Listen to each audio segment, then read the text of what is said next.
Fala pessoas, e aí, tudo certo? Hoje a gente vai para a aula 6 da revisão do Enem. E assim, prepara o papel, prepara a caneta que vai ter muita dica sobre fisiologia. Lembrem que todo ano a gente tem questão de fisiologia na prova. E assim, com as dicas de hoje, eu tenho certeza que vocês vão acertar qualquer questão de fisiologia que vai aparecer na prova, beleza? Então assim, se liga na primeira questão. Preste atenção, vê o que ela está dizendo. Um amigo meu ficou sabendo que estava com câncer na tireoide e teria que se submeter a uma cirurgia para a retirada desse órgão. Ele foi informado de que, como consequência da cirurgia, teria que tomar medicamentos, pois a ausência dessa glândula, olhe, quando a gente fala da tireoide, você tem que lembrar que a tireoide é aquela glândulazinha que fica aqui no pescoço que parece uma gravatazinha borboleta. Lembre que quando a gente fala da tireoide, a tireoide é uma glândula endócrina que vai produzir 3 hormônios. Ei menino, olha pra mim. 3 hormônios. O T3, o T4 e a calcitonina. Lembrem que o T3 é aquele que a gente chama de triiodotironina. O T4, tetraiodotironina ou tiroxina.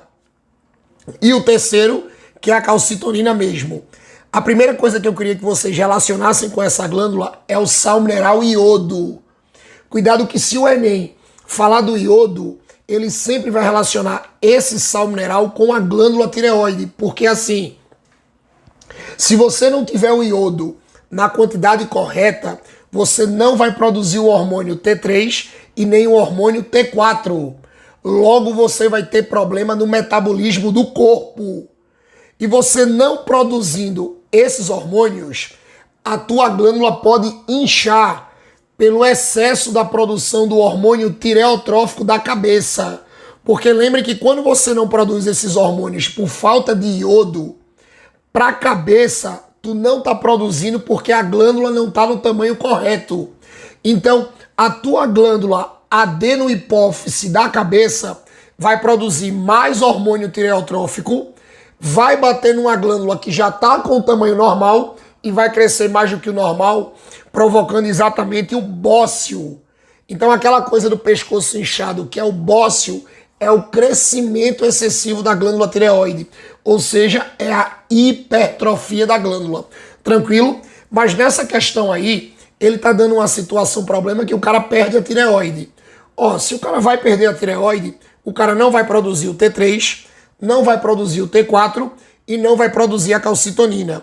Claro que o principal problema vai ser a falta do T3 e o T4, porque esses dois hormônios controlam o metabolismo do corpo, controlam o trabalho do corpo. Claro que também a falta da calcitonina vai dificultar o acúmulo de cálcio no osso, porque lembrem que a calcitonina tira o cálcio do sangue e joga no osso. Por isso que a calcitonina é chamada de hipocalcemiante, porque diminui a quantidade de cálcio no sangue e joga para o osso. Lembrem que a glândula tireoide vai ter 4 glândulazinhas chamadas de paratireoides, que elas produzem um hormônio chamado de paratormônio, que é exatamente um hormôniozinho que vai fazer o contrário da calcitonina. Tira o cálcio do osso e joga no sangue, fazendo um fenômeno que a gente chama de hipercalcemiante. Por isso que o paratormônio da paratireoide, ele é um hormônio hipercalcemiante. Mas, como a questão só está falando da tireoide, se tu perder a tireoide, tu não vai produzir esses 3 hormônios. Logo, o gabarito dessa questão viraria gabarito letra E. Quando você perde a tireoide, você vai ter uma queda generalizada na atividade metabólica, porque você não vai produzir mais T3 e não vai produzir mais T4, ou seja, é o maior prejuízo, porque você vai cair muito o metabolismo no corpo, porque lembrem que esses 2 hormônios trabalham no metabolismo corporal. Logo, você vai ter uma diminuição da temperatura corporal, porque se o teu corpo trabalha menos, você vai exatamente diminuir essa temperatura. Tranquilo? Então, gabarito dessa questão, gabarito letra E, cuidado com essas questõezinhas de hormônio. A segunda questão está dizendo assim: os consumidores de cerveja sabem que depois de algum tempo de consumo é inevitável o desejo de micção, ou seja, o ato de urinar. Esse fenômeno é decorrente da diminuição da secreção do ADH, hormônio antidiurético, ou vasopressina. Vasopressina, menino. Aí vê, levando a um aumento do volume de urina. Os usuários de cerveja também sabem que, se tomada em excesso, o álcool nela presente causa distúrbios comportamentais que só se extinguem paulatinamente com a degradação metabólica do álcool. Com base nessas informações e nos conhecimentos sobre o tema, assinale a alternativa que indica correta e, respectivamente, o efeito do ADH nos túbulos renais e no local da degradação metabólica do álcool. Olha, isso é uma questão ótima, porque mistura sistema endócrino com citologia. Aí lembrem que, assim, na nossa cabeça, a gente tem uma glândulazinha chamada de hipotálamo. O hipotálamo vai produzir dois hormônios, o ADH e a ocitocina. O problema é que ela produz esses dois hormônios, mas ela não guarda. Ela manda para neurohipófise guardar, ou hipófise posterior. Porque lembrem que na cabeça você vai ter uma glândula chamada de hipófise. A hipófise tem duas partes. A parte da frente, que é a adeno, e a parte de trás, que é a neuro. A parte de trás não produz hormônio, só armazena e libera. Ei, menino, armazena de onde? Do hipotálamo. Um desses hormônios é o hormônio ADH, que quando ele é liberado, ele vai atuar no néfron. Agora sim, Andrei, ele vai atuar em qualquer túbulo do néfron? Não, monstrinho. Ele vai atuar no túbulo distal e no túbulo coletor. Qual é o papel do ADH? Ele aumenta a reabsorção de água do néfron, do túbulo distal e do túbulo coletor. Por quê? Porque senão você vai urinar muito. Então, a gente produz o ADH para controlar a quantidade de água que vai sair na urina. Tranquilo? Aí o que é que vai acontecer? O danado do álcool, ele inibe a ação do ADH. Como ele inibe a ação do ADH, a gente não faz essa última reabsorção. Não fazendo essa última reabsorção, você vai urinar mais do que o normal, porque você vai produzir muita urina. Tranquilo? Agora, qual é o outro detalhe? O álcool. Lembrem que o álcool é uma substância tóxica. Ele precisa ser quebrado. Mas ele vai ser quebrado aonde? Nos hepatócitos do fígado. Ou seja, nas células do fígado. Ah, Andrei, mas eu me lembro de uma organelazinha que faz isso. Faz, menino. Ei, monstro, olha pra mim. A organela que quebra o álcool é o retículo endoplasmático liso. Lembrem que o retículo endoplasmático liso, além de produzir gordura, ele quebra álcool lá no fígado.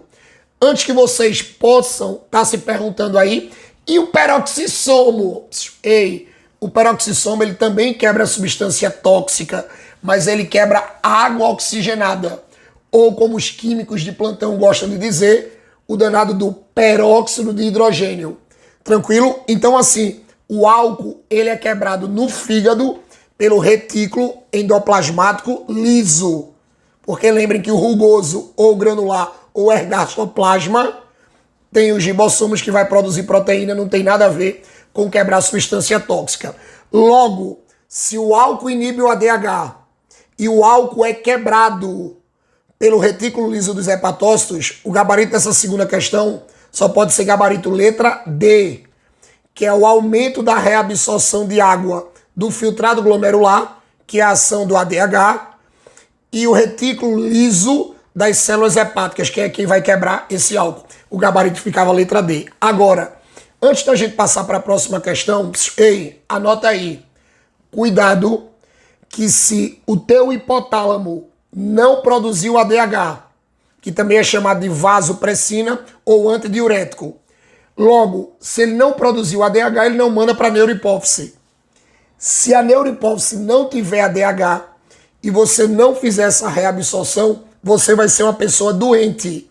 Ou seja, você vai ter uma doença que a gente chama de diabetes insípidos. A diabetes insípidos não tem nada a ver com a diabetes do açúcar. A diabetes insípidos já caiu em prova de Enem. É a falta do ADH. Aí qual vai ser o problema? Como tu não produz o ADH, tu não vai fazer a última reabsorção de água nos néfrons. Logo você vai urinar mais do que o normal e você vai correr um risco muito grande de ter uma desidratação. Tranquilo? Cuidado, diabetes insípidos é a da falta do ADH. A diabetes mellitus é aquela que está relacionada com o açúcar, com o excesso de açúcar no sangue, provavelmente por causa da falta de insulina, que é um hormônio que é produzido no pâncreas. Só toma cuidado que a diabetes mellitus do açúcar tem diabetes tipo 1, que é quando você não produz a insulina por alguma deficiência no pâncreas, geralmente é a diabetes infantil, e a diabetes tipo 2, a diabetes mellitus tipo 2, que é quando você até produz insulina, mas você vai ter problema nos receptores de açúcar, ou seja, quem vai receber esse açúcar que é levado pela insulina. Tranquilo? Cuidado com isso aí, o Enem adora hormônio. Depois eu tenho uma terceira questão que diz assim, vê, nos Jogos Olímpicos de Inverno, nos Estados Unidos da América, uma das atletas foi eliminada no exame antidoping, porque embora não houvesse vestígio de nenhuma substância estranha em seu organismo, ela apresentava uma taxa de hemácias e de hemoglobina muito mais altas do que as médias para atletas do sexo feminino com a sua idade. O Comitê Olímpico considerou imprópria sua participação nos Jogos porque, olhe, pelo amor de Deus, quando a gente fala de hemácia é aquela célula do sangue que a gente chama de eritrócito ou glóbulo vermelho. A hemácia, ela produz uma proteína chamada de hemoglobina. Lembrem que a hemoglobina, quando a gente trabalha com ela, ela vai ser uma proteína que vai ter dois papéis. A hemoglobina tanto vai dar a cor vermelha do sangue, como a hemoglobina é a principal fonte de transporte de oxigênio para as células. Lembrem que quando vocês inspiram oxigênio, 5% do oxigênio que entra vai andar no teu corpo dissolvido no plasma do sangue. 95% do oxigênio que tu inspira vai ser carregado no teu corpo junto com a hemoglobina, formando um composto chamado de oxhemoglobina. Se você tem muita hemoglobina, muito mais do que o normal, você há de concordar comigo que você consegue captar mais oxigênio, ou melhor, você consegue transportar mais oxigênio no corpo. Ora, se você tem uma hiperoxigenação das células, as tuas células vão produzir mais energia. Se as tuas células produzem mais energia, você vai ter um ritmo metabólico maior e com certeza você vai ter uma eficiência esportiva muito maior. Por isso que nessa questão você marcaria gabarito letra D.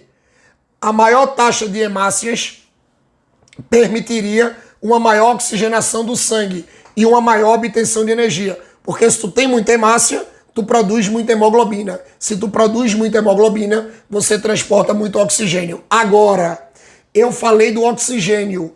Cuidado com o CO2, o dióxido de carbono. O dióxido de carbono que a gente produz no ciclo de Krebs da nossa, ou melhor, das nossas respirações celulares, ele é transportado no corpo de três formas. O dióxido de carbono, mais ou menos 5%, vai dissolvido no plasma. Mais ou menos 25% é carregado pela hemoglobina, formando um composto que a gente chama de carbohemoglobina. Agora, 70% do dióxido de carbono que a gente produz e a gente bota para fora na expiração, ele vai ser transportado no corpo na forma de bicarbonato. É aí que muita gente erra, porque assim, a principal forma de transporte do oxigênio é com a hemoglobina, mas a principal forma de transporte de dióxido de carbono não é com a hemoglobina, beleza? Vai ser na forma de bicarbonato. Cuidado com isso. E em questões de envenenamento por monóxido, CO, lembrem que o monóxido de carbono, quando ele entra no sangue, ele se agarra com a hemoglobina, formando um composto chamado de carboxhemoglobina. E lembrem que a carboxhemoglobina é um composto muito estável. Quando o monóxido segura a hemoglobina, ele não solta mais ela. Como ele não solta mais a hemoglobina, essa hemoglobina não vai conseguir mais transportar oxigênio. Então, quando você inspira muito monóxido, várias hemoglobinas do teu corpo vão parar de trabalhar. Como várias hemoglobinas vão parar o trabalho, ou seja, vão parar de trabalhar, o que é que vai acontecer? Quando a gente faz a inspiração de oxigênio, não adianta para nada, porque não vai ter hemoglobina para carregar esse oxigênio. Logo, você vai ter uma morte por desoxigenação corporal, principalmente a desoxigenação do cérebro, porque tu não tem hemoglobina para carregar esse oxigênio, porque todas estão com monóxido. Beleza? Então, voltando aí, o gabarito dessa terceira era gabarito letra D. Gostaram dessa revisão? Então vai logo se inscrevendo aí no Cardume, dá um like nesse vídeo e compartilhe essa revisão do tubarão com os amigos, porque eu quero ver esse cardume cada vez maior. Tranquilo? E eu quero ver você aqui no canal na próxima aula. Beijo no coração de vocês. Valeu!